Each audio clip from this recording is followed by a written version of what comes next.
Hello students, I am Savita Gupta, language instructor. Welcome in Learn with Savita. आज हम career counselling से संबंधित ऐसे बच्चों को कुछ टिप्स देने जा रहे हैं जो 12वीं साइंस PCB यानी फिजिक्स, केमिस्ट्री और बायोलॉजी विषय लेकर के पास आउट हुए हैं।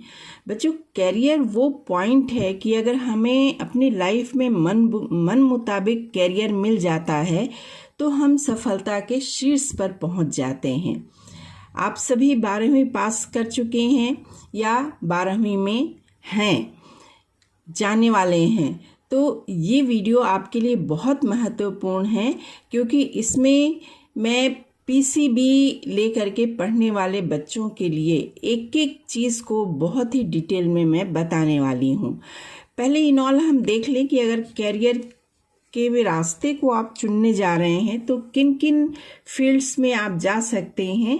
आप देखिए कि अगर आपकी रुचि है, अगर आपका इंटरेस्ट है, ठीक है, तो आप शिक्षक बन सकते हैं। किसी भी स्ट्रीम के बच्चों के लिए है ये।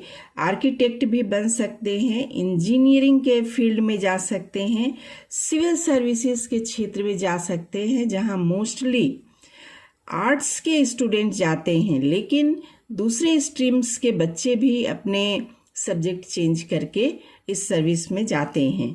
पत्रकार बन सकते हैं आप, बागवानी के फील्ड में जा सकते हैं, एंकरिंग कर सकते हैं अगर आप विटी हैं और बहुत अच्छा बोलते हैं और लोगों को अपनी बातों से बांध कर रखने की क्षमता आपके अंदर है।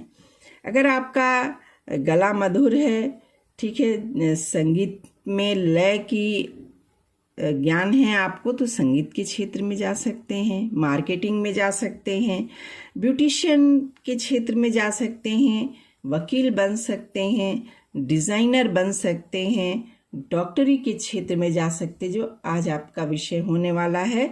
सिर्फ डॉक्टर ही नहीं बल्कि इतने ढेर सारे फील्ड हैं कि आपको आश्चर्य लगेगा कि आपको पहले क्यों नहीं मालूम था। ठीक है, PCB लेकर जनरली बच्चे या तो डॉक्टरी का ख्वाब देखते हैं या फिर नर्सिंग का, ठीक है, लेकिन आज मैं आपको बताऊंगी कि कितने फील्ड में आप जा सकते हैं या फिर आप मनोवैज्ञानिक बन सकते हैं। तो ठीक है, हम आते हैं अपने पॉइंट पर।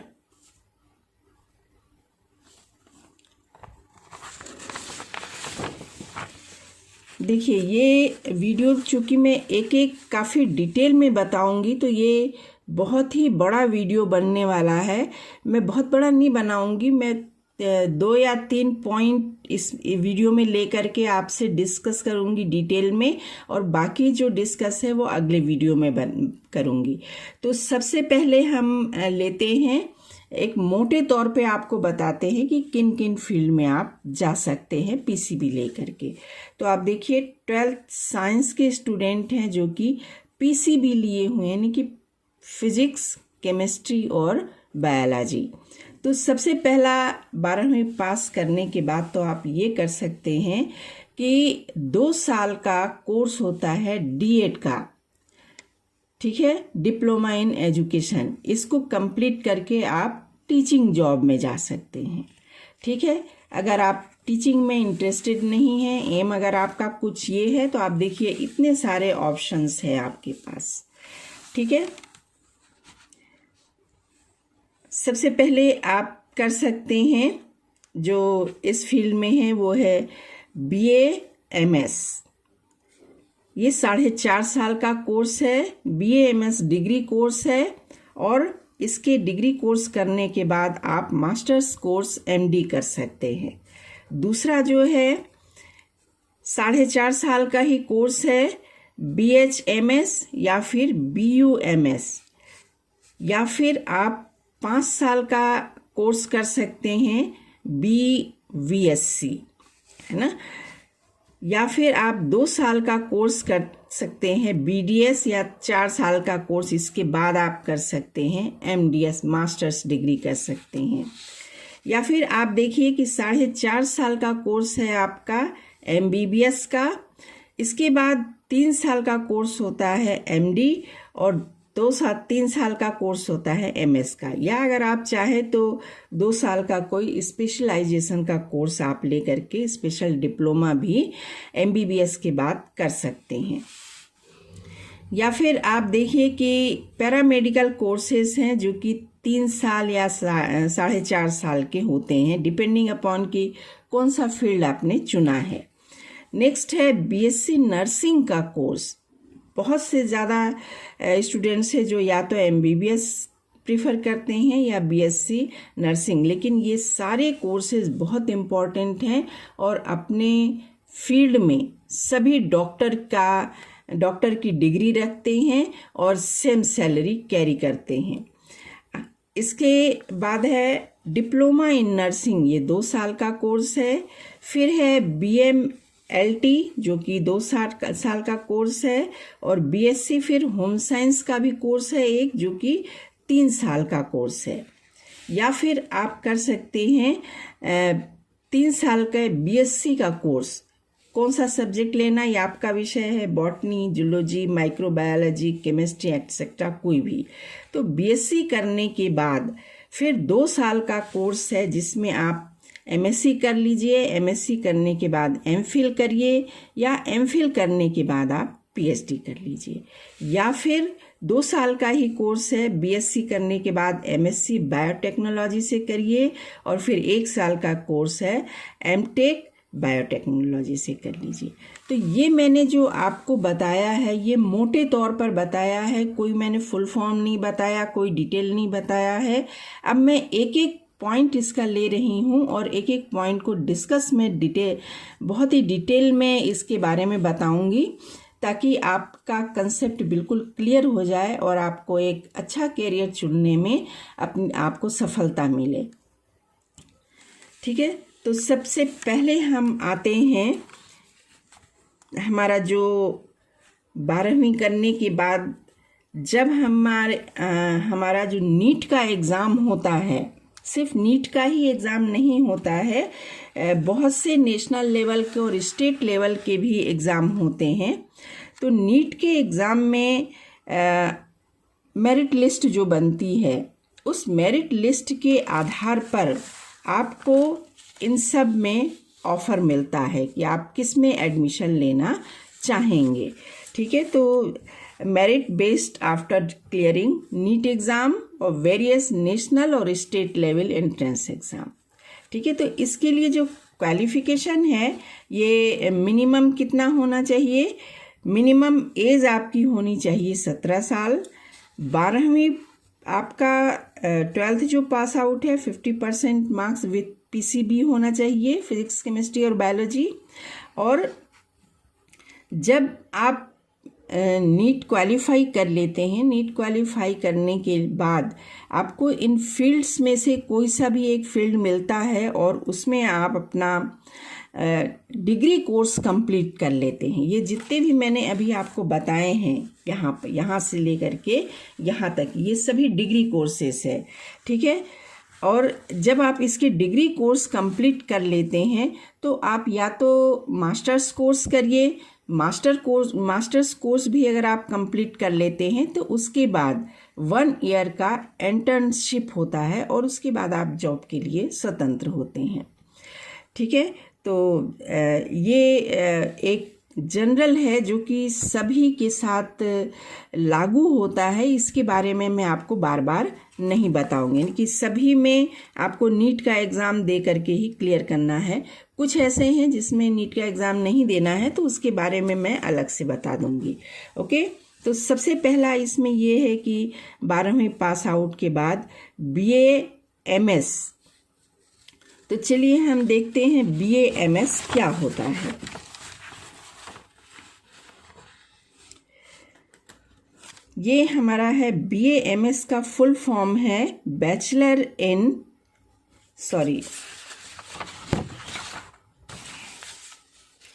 ये BA-MS का फुल फॉर्म है bachelor of Ayurveda medicine and surgery.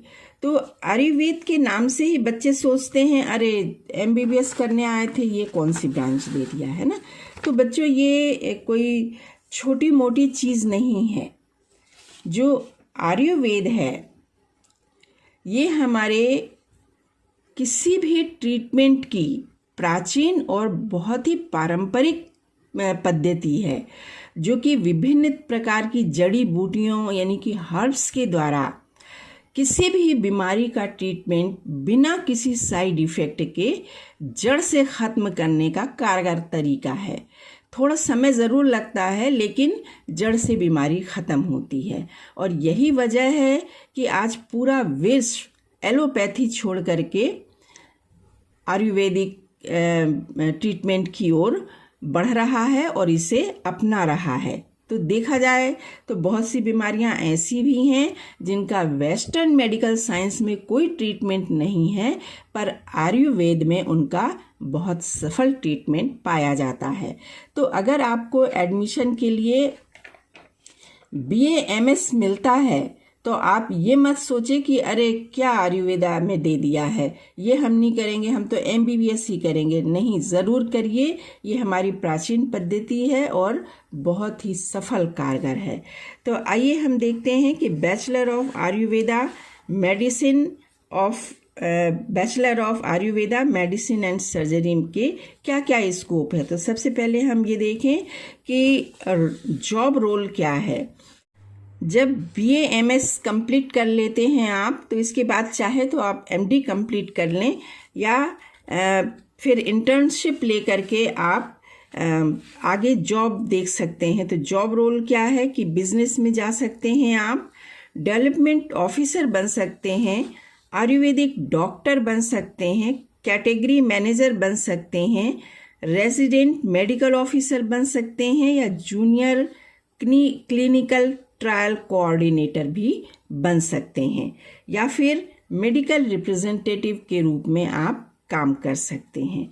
और एरिया ऑफ एम्प्लॉयमेंट क्या है, आप अगर देखें तो किसी भी गवर्नमेंट या प्राइवेट हॉस्पिटल में आप आयुर्वेदिक डॉक्टर के रूप में आप अपना कैरियर आगे बढ़ा सकते हैं, या किसी नर्सिंग होम में या मेडिकल क्लिनिक्स में अपनी सेवाएं दे सकते हैं, या फिर ओन बिजनेस आप अपना एक साइन बोर्ड लगा करके खुद की क्लिनिक भी चला सकते हैं, या वेलनेस सेंटर पर भी आप अपनी सेवाएं दे सकते हैं।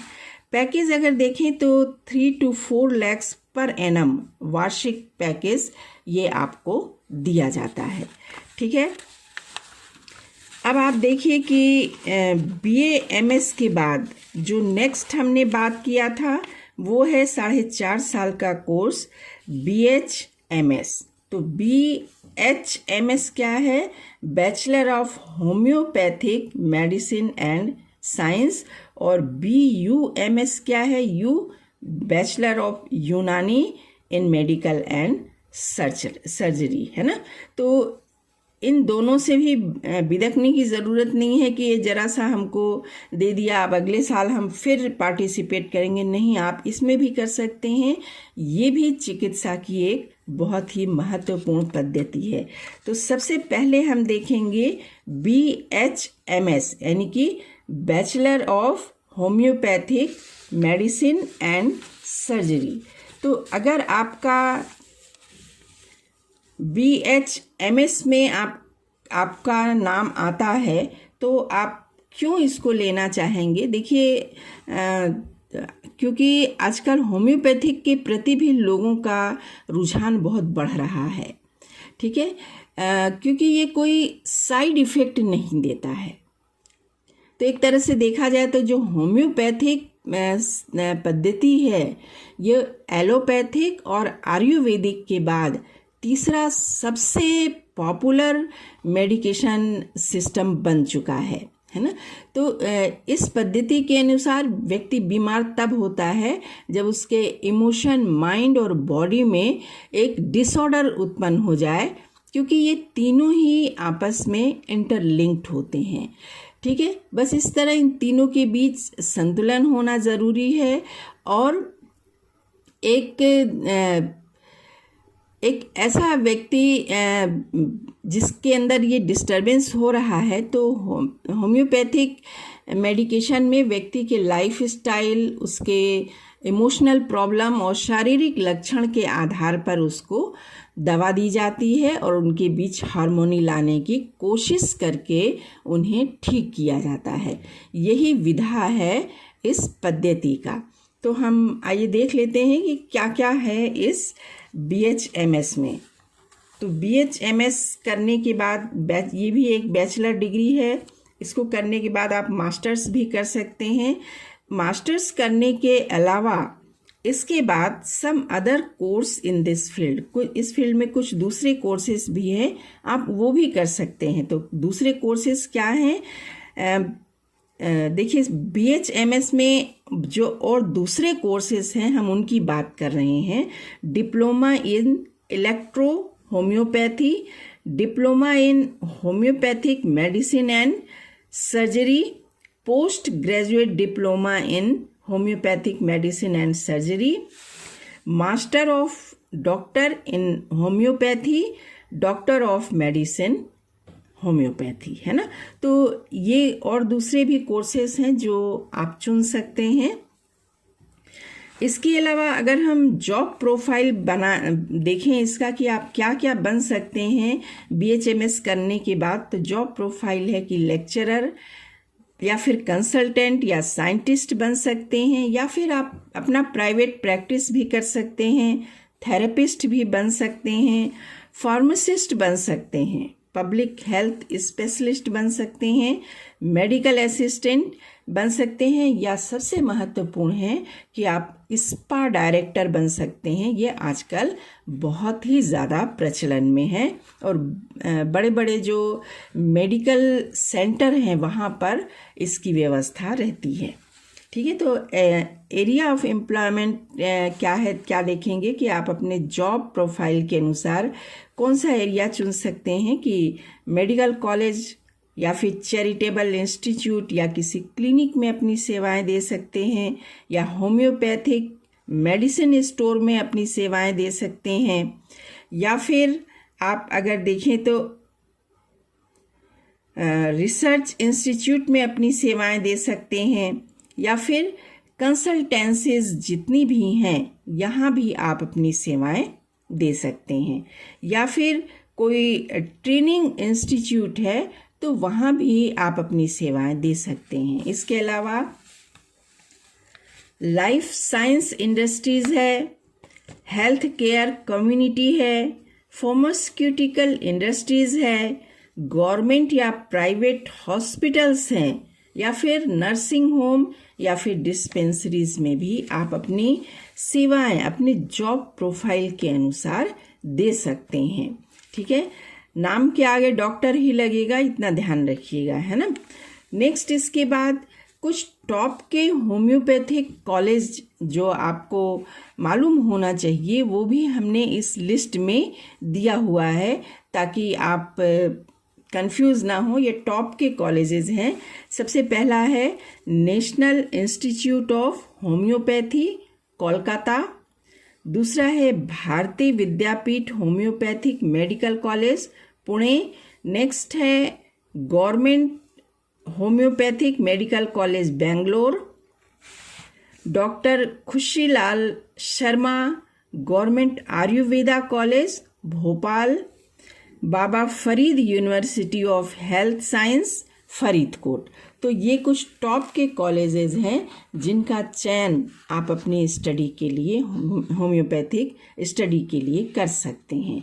नेक्स्ट हम आते हैं कि आपने देखा था कि BHMS के बाद है BUMS। तो हम देखते हैं BUMS क्या है। BUMS यानी bachelor in Unani medicine and surgery.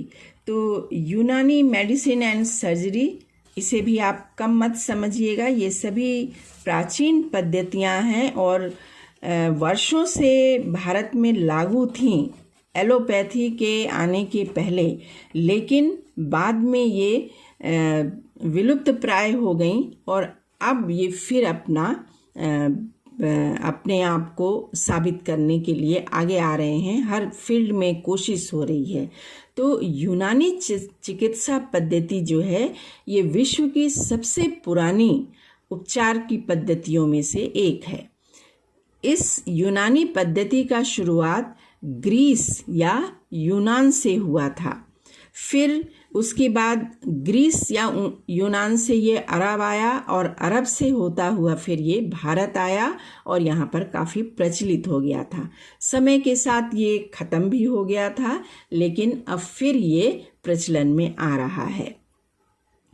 यूनानी पद्धति मुख्यतः ह्यूमरल थ्योरी पर आधारित है। तो क्या है ह्यूमरल थ्योरी? बता रहा है कि दम यानी कि रक्त, बलगम यानी कि सफरा यानी पीला पित्त और सौदा यानी कि काला पित्त, ये इसके ऊपर आधारित है। इन तत्वों के बीच में एक संतुलन होना ज़रूरी है एक स्वस्थ व्यक्ति के अंदर। तो ये जो यूनानी दवाइयाँ हैं इनकी सहायता से इन्हीं तत्वों के बीच में संतुलन ला करके बीमारी को ठीक किया जाता है। तो यूनानी पद्धति भी अपने आप में एक बहुत ही महत्वपूर्ण पद्धति है। तो हम देखते हैं कि BUMS यानी कि bachelor in Unani medicine and surgery में some other courses in this field. तो जिस तरह आपने देखा था कि आयुर्वेदा में कुछ दूसरे होम्योपैथिक में कुछ दूसरे फील्ड थे, इसी तरह यूनानी में भी कुछ दूसरे फील्ड हैं। Diploma in Unani medicine and surgery, bachelor of Unani medicine and surgery, post graduate diploma in medicine and surgery and master of medicine in Unani, या फिर डॉक्टर ऑफ मेडिसिन इन यूनानी। तो ये कुछ दूसरे कोर्सेज हैं।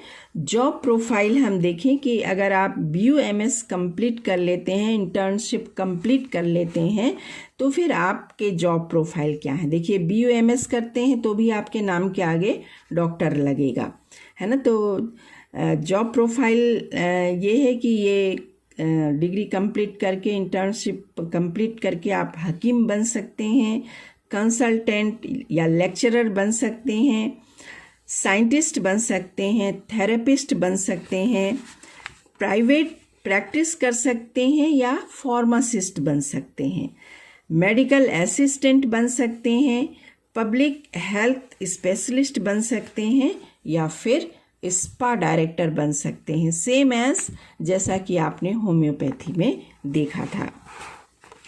नेक्स्ट जो एरिया ऑफ एम्प्लॉयमेंट है वो देखें तो यूनानी चैरिटेबल इंस्टीट्यूट में आप अपनी सेवाएं दे सकते हैं, यूनानी मेडिकल कॉलेज में, यूनानी मेडिकल स्टोर्स में, यूनानी क्लिनिक्स में, या फिर यूनानी कंसल्टेंसीज में, या नेशनल आयुष मिशन में आप अपनी सेवाएं दे सकते हैं। आपने देखा होगा कि सभी हॉस्पिटल में आयुष विभाग होता है, ये इसी से संबंधित होता है। यूनानी डिस्पेंसरीज, ये मेडिकल टूरिज्म या गवर्नमेंट हॉस्पिटल्स या डिस्पेंसरीज, क्लिनिक ट्रायल लैबोरेटरीज या लाइफ साइंस इंडस्ट्रीज में आप अपने जॉब प्रोफाइल को तलाश कर सकते हैं, वहाँ भी अपनी सेवाएं दे सकते हैं। अब आगे हम देख लेते हैं कुछ टॉप मेडिकल कॉलेजेस जो कि यूनानी में आपके डिग्री कोर्सेज को कंप्लीट कराते हैं। इसमें सबसे पहला है Jamia Hamdard University Delhi, National Institute of Unani Medicine Bangalore, Government Nizamia Tibbi College Hyderabad, Doctor Abdul Haq Unani Medical College and Hospital Andhra Pradesh, Government Tibbi College Patna, Saifia Hamidia Unani Tibbia College and Hospital Madhya Pradesh, और जामिया हमदर्द यूनिवर्सिटी दिल्ली। तो ये टॉप की यूनिवर्सिटीज़ के कुछ लिस्ट हैं जो यूनानी में आपके डिग्री कोर्सेज को कंप्लीट करवाते हैं। ठीक है, ये हुआ आपका, डिटेल में हमने आपको बताया है BA MS के बारे में, डिटेल में BHMS BUMS बताते हैं। अब हम आते हैं BVSC। तो क्या है BVSC का फुल फॉर्म? आप देखिए, ये है बैचलर ऑफ वेटरनरी साइंस, यानी कि जो पशु चिकित्सक होते हैं, ये वो विभाग है जिसमें डिग्री कोर्स करके आप पशु चिकित्सक बन सकते हैं। ठीक है, और इस फील्ड में तो बहुत ही ज़्यादा ज़रूरत है BVSC के।